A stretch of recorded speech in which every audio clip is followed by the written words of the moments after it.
ഇതെന്നാ ഇങ്ങനെ ഇരിക്കുന്നേ? പണിയൊന്നും ഇല്ല രാവിലെ? എന്തേരം പണിയുണ്ട്? അടുക്കളയിൽ പണിയുണ്ട്, പിള്ളേരെ റെഡിയാക്കാനുണ്ട്, യൂണിഫോം തേക്കാനുണ്ട്. ബാ എന്തുവാ? ഒറീസന്ന് വന്നിട്ട് 1.5 കൊല്ലമായി. വെറുതെ ഇരിക്കുക, ഒരു പണിയില്ല. ബാ ഫോണൊന്നും നോക്കണ്ട, ബാ ബാ ബാ എൻ്റെ കൂടെ വാ. അപ്പം ഫ്രണ്ട്സ് എല്ലാവർക്കും എൻ്റെ പുതിയ വീഡിയോയിലേക്ക് സ്വാഗതം. ഞാൻ ഒറീസന്ന് വന്നിട്ട് ഇപ്പം ഒരു 18 മാസമായിട്ടുണ്ടല്ലോ മിതു? 1.5 വർഷമായിട്ടുണ്ട്.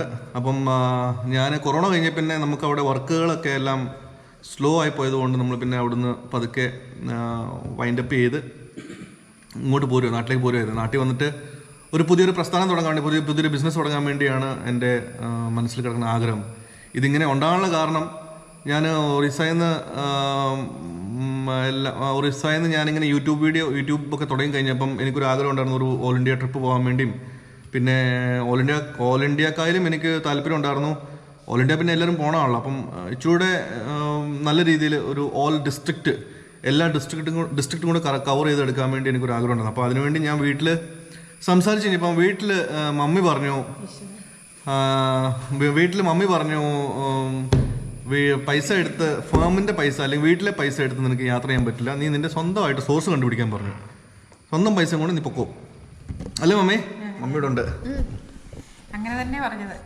പൈസ ഉണ്ടാക്കുക, എന്തെങ്കിലും ബിസിനസ് ചെയ്തൊരു പൈസ ഉണ്ടാക്കുക, പൈസ ഉണ്ടാക്കിയിട്ട് നീ ഓൾ ഇന്ത്യ ടൂർ പോവോ എന്തോ ചെയ്തോ, അത് നമുക്ക് കുഴപ്പമില്ല. വീട്ടിൽ പൈസ അവന് ഒറീസയിൽ നടന്ന് പൈസയൊക്കെ ഇച്ചിരി ഉണ്ടാക്കിയായിരുന്നു. അതൊക്കെ നമുക്ക് എല്ലാവർക്കും ചിലവിനും കാര്യങ്ങൾക്കുമായിട്ട് വെച്ചിരിക്കണം. അത് വേറെ ഉണ്ടാക്കുക, പോവുക. അപ്പോൾ ഞാൻ മമ്മിയോട് പറഞ്ഞു, മമ്മിയുടെ സ്പോൺസർഷിപ്പ് കിട്ടിയാലും ഞാൻ പോകുമെന്ന് പറഞ്ഞു. ബിസിനസ് ചെയ്തില്ലെങ്കിലും സ്പോൺസർഷിപ്പ് കിട്ടിയാലും ഞാൻ പോവും. അപ്പോൾ അങ്ങനെ ഞാൻ നാട്ടിൽ വന്നിട്ട് ഒരു ബിസിനസ്സോ എന്തെങ്കിലും തുടങ്ങാൻ വേണ്ടി ഇങ്ങനെ മനസ്സിൽ ആഗ്രഹിച്ചുകൊണ്ടിരുന്നപ്പം ഇവിടുത്തെ പല ബിസിനസ്സുകാരും, ബിസിനസ് ചെയ്യുന്ന ആൾക്കാർ എന്നോട് പറഞ്ഞു, കേരളത്തിൽ ബിസിനസ് നടക്കൂല കേട്ടോ, കേരളത്തിൽ ബിസിനസ് ചെയ്യുന്ന ഒരു എൻവയോൺമെൻ്റ് അല്ല. അങ്ങനെയാണ് അവരെല്ലാം പറഞ്ഞത്. അപ്പം ഞാൻ ഈ ഒറീസയിൽ ഇങ്ങനെ ജോലിയൊക്കെ ചെയ്തപ്പോൾ എനിക്ക് അവിടുത്തെ ബിസിനസ് ചെയ്യുന്ന രീതിയും അല്ലെങ്കിൽ അവിടുത്തെ ആൾക്കാർക്ക് ഒത്തിരി സപ്പോർട്ടീവായിരുന്നു.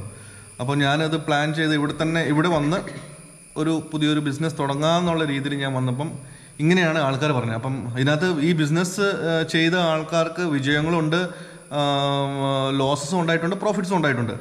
അപ്പം ഞാനൊന്ന് പരീക്ഷിച്ച് നോക്കാൻ വേണ്ടി ആണ് ഞാൻ ഇരിക്കുന്നത്. അപ്പം നിലവിൽ ഒരു ആളുമായിട്ട് ഞാൻ പാർട്ട്ണർഷിപ്പ് ചെയ്തിട്ടുണ്ട്. അപ്പം അങ്ങനെ ഞാനൊന്ന് ട്രയൽ ചെയ്ത് നോക്കാൻ വേണ്ടി പോവാണ്. ഡാഡിയുടെ എന്നാ അഭിപ്രായം? സ്വന്തമായിട്ടൊരു ബിസിനസ് തുടങ്ങുന്നതല്ല അല്ലേ? ഇതാകുമ്പോൾ മറ്റേതാകുമ്പോൾ ഡാഡിയുടെ ബിസിനസ് ആയിരുന്നു, നമ്മുടെ കൂടെ കീഴിലായിരുന്നു. ഇതിന്റെ ആവശ്യമില്ല, സ്വന്തമായിട്ട്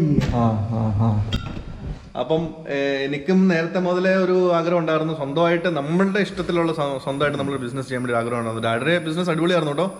അത് ഡാഡി ഒരു വണ്ടി എനിക്ക് മേടിച്ചു തന്നു. ബിസിനസ് എന്ന് പറഞ്ഞാൽ ഡാഡിയുടെ വണ്ടിയാണത്. അതിനകത്ത് എണ്ണ ഇടുക, മെയിൻറ്റെയിൻ ചെയ്ത് കൊണ്ടുപോവുക. അതൊരു നല്ലൊരു പരിപാടിയായിരുന്നു. പക്ഷേ കൊറോണ വന്നു, പിന്നെ പിള്ളേരൊക്കെ നമ്മുടെ ഇവിടെ വലുതായില്ലേ, അല്ലേ മിഥുന് എപ്പോഴും ഒരു ബുദ്ധിമുട്ടായിരുന്നു. പിള്ളേരെ നോക്കണം, പിള്ളേരൊക്കെ വലുതായിക്കൊണ്ടിരിക്കുകയാണ്. അപ്പോൾ അപ്പം വേണമെന്നൊക്കെ പറഞ്ഞ് അങ്ങനെ ഞാൻ തിരിച്ച് നാട്ടിൽ വന്ന. അപ്പം ഇത്രയും പറഞ്ഞുകൊണ്ട് നീ എനിക്ക് പറയാനുള്ളത്, അടുത്ത വീഡിയോ നീ ഇതിൻ്റെ ഒരു തുടർച്ചയായിട്ടുള്ള വീഡിയോ ആയിരിക്കും. ഞാൻ ഈ അടുത്ത വീഡിയോ പറയാൻ പോണത് എൻ്റെ പുതിയതായിട്ട് ഞാൻ എന്താണ് ചെയ്യാൻ പോണത്, പ്ലസ് നിങ്ങളുടെ സജഷൻസും വേണം, നിങ്ങളുടെ ഹെൽപ്പും വേണം കേട്ടോ. നിങ്ങളുടെ ഈ ഒരു ബിസിനസ്സിനകത്ത് നിങ്ങളുടെ ഹെൽപ്പ് ഇല്ലെങ്കിൽ എനിക്ക് ഈ ബിസിനസ് മുമ്പോട്ട് കൊണ്ടുപോകാൻ പറ്റില്ല. അപ്പോൾ അതുകൊണ്ട് ഞാൻ ഈ വീഡിയോ ഇവിടെ വെച്ച് അവസാനിപ്പിക്കുവാണ്. എല്ലാവർക്കും എൻ്റെ നന്ദി, നമസ്കാരം.